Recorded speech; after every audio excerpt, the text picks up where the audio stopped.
Most people assume that when an old car starts feeling tired, when the steering gets vague, when every pothole feels like a personal grievance, when there's a weird clunking sound every time you work the wheel through a turn.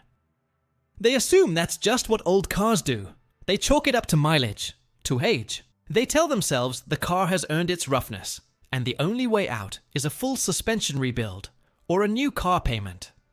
So they live with it. Or they spend $2,000, $3,000, $4,000 trying to chase the feeling down and still don't quite get there. Here's what almost nobody tells you. There is a single part, one component about the size of a hockey puck, that when it wears out, makes your entire car feel like it's falling apart. The steering loses its edge. Road noise floods in.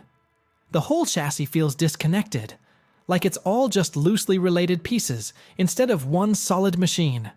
And when you replace it, the car resets, not improves, resets. That solid, planted, mechanical confidence you forgot it ever had, it just comes back. That part is the upper strut mount. And at a self-service salvage yard, you're looking at about $50 for both sides.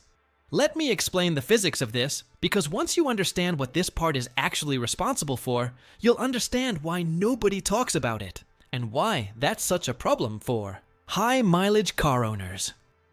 Your front strut is the central structural element of your car's suspension. It's that combined shock absorber and coil spring assembly that sits between the wheel and the body of the car. At the bottom, it connects to the steering knuckle, the part that actually pivots when you turn.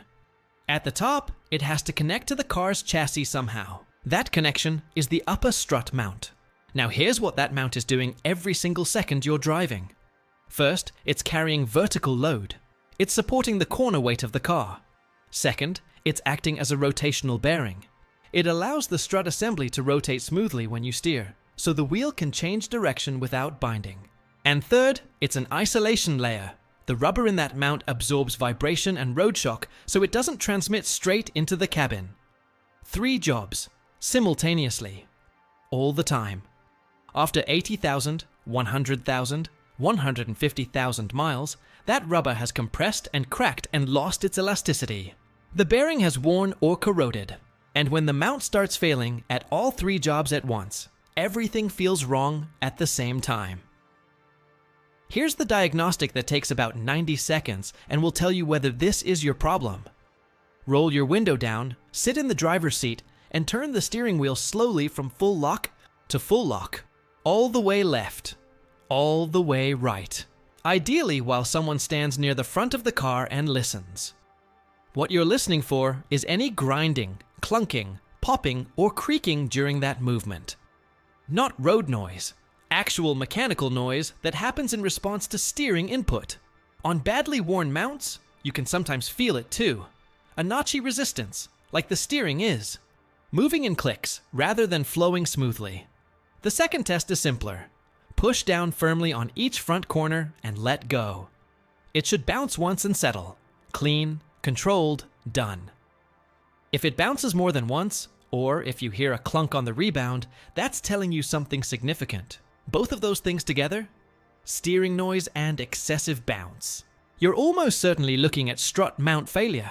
Factor in age and mileage, and almost certainly becomes very probably. Here's where the $50 number comes from, and why the junkyard strategy is actually smarter than it sounds.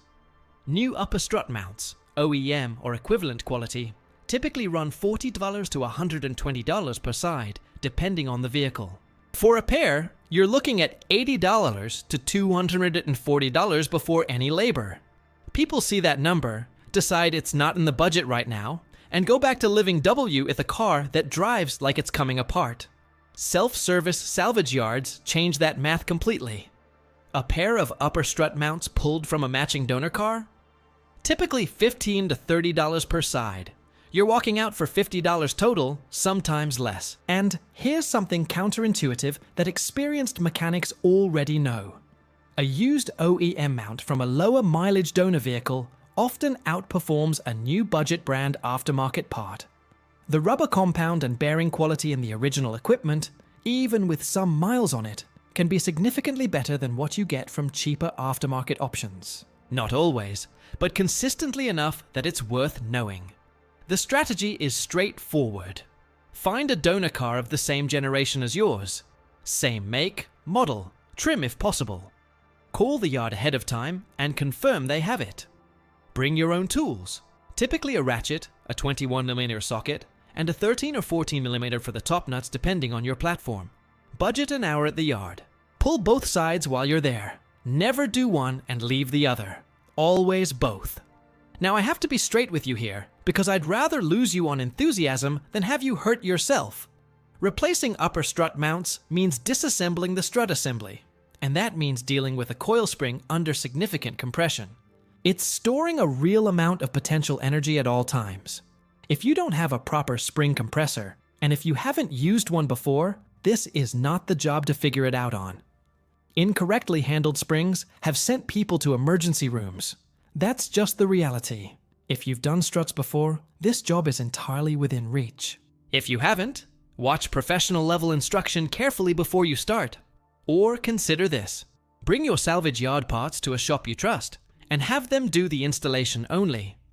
Labor for this job at most independent shops runs $150 to $250. That's still dramatically less than dealer parts and labor pricing, and you controlled the quality of the parts yourself. For anyone who's done this before, it's a Saturday driveway job. 2 to 3 hours if it's a new platform. Faster if you've been here before. Let me describe what drivers consistently report after this repair, because it's almost always the same. And it catches people off guard every time. Think about the last time you drove a car that felt genuinely solid, where the steering communicated exactly what was happening at the contact patch, where bumps were absorbed instead of transmitted, where the whole machine felt like one unified piece rather than a collection of components grudgingly tolerating each other. That sense of mechanical confidence, that connected, planted feeling, is what worn strut mounts take away from a car. And they take it slowly, over years, so gradually that most owners never notice it leaving, until it's almost entirely gone. Fresh mounts from a lower mileage donor bring it back. Drivers describe steering that suddenly feels intentional again. Road noise that drops noticeably. A front end that tracks without effort. And that clunking? Gone completely. Not reduced. Gone. For $50. Now, I want to be clear about what this repair doesn't do, because I'd rather you go in with accurate expectations than pull mounts from a junkyard and be disappointed when something else is still wrong. If your strut inserts themselves are blown, the actual shock absorber is leaking or has lost its damping, you'll still have a bouncy, wallowy ride, even with perfect new mounts. Worn control arm bushings produce their own type of clunking, typically more prominent over large impacts than during steering input. Bad ball joints have their own signature and can be tested specifically. Tire balance issues and significant uneven wear will survive a mount replacement completely unchanged. Worn mounts amplify all of those problems, but they can't compensate for them. Here's the way to think about it. If you replace the mounts and the car improves but still isn't completely right, you've eliminated a major variable and you're now diagnosing from a significantly better baseline.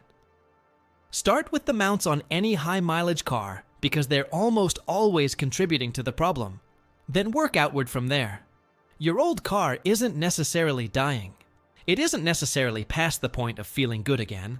Sometimes the whole problem is one small specific component that used to hold everything together, and without it, everything else feels broken even when it isn't. $50 at a self-service salvage yard. One Saturday, the willingness to actually get under there. That's all it takes to find out whether your car still has real life left in it. And most of the time, it does. If this is the kind of content you've been looking for, honest, specific, no fluff, subscribe and stick around.